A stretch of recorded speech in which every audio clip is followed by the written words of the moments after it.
এই দাড়ি টুপি থাকার কারণে আমাকে চাকরিচ্যুত করা হলো। 5 তারিখের পরে আপনারা জানেন যে আমি একটা মামলা করেছিলাম।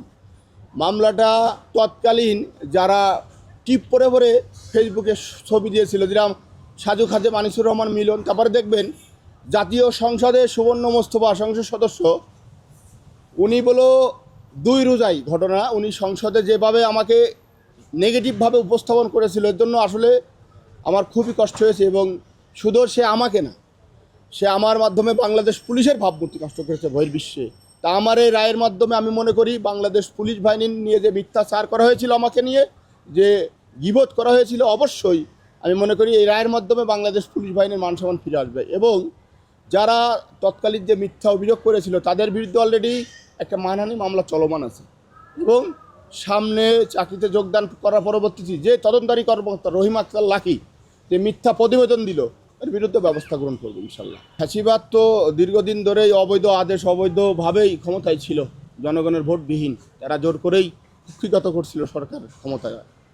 ফ্যাসিবাদ পলানোর পরে ছাত্র বৈষম্য আন্দোলনের পরে যে সরকার আসলো, আমি চেষ্টা করছিলাম তাদের সাথে যোগাযোগ করার।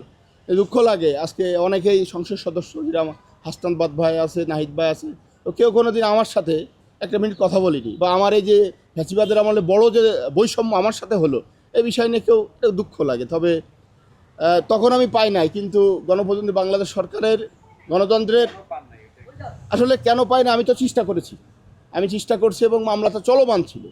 হয়তোবা তখন কোনো কারণে হয় নাই, কিন্তু যখন এই গণতান্ত্রিক সরকার এসেছে, তখন বিচার বিভাগ স্বাধীন হয়েছে, তখন আমি আবার রায় পেয়েছি বলে।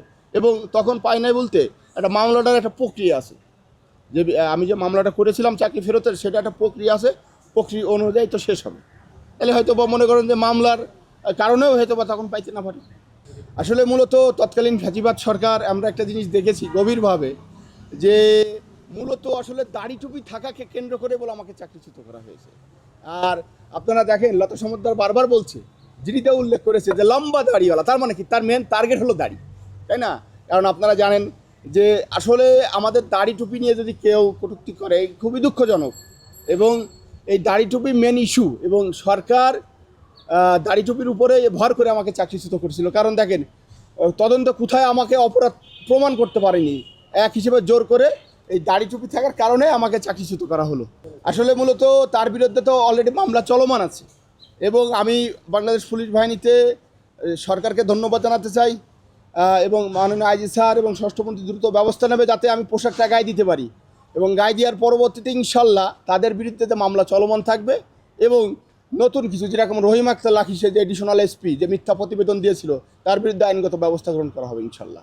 তবে এই আইনগত মানে আমার যে মামলাগুলো বা আইনগত যে ব্যবস্থা, এটা চলবে যতদিন আমি ওইটাও ন্যায় বিচার না পাই।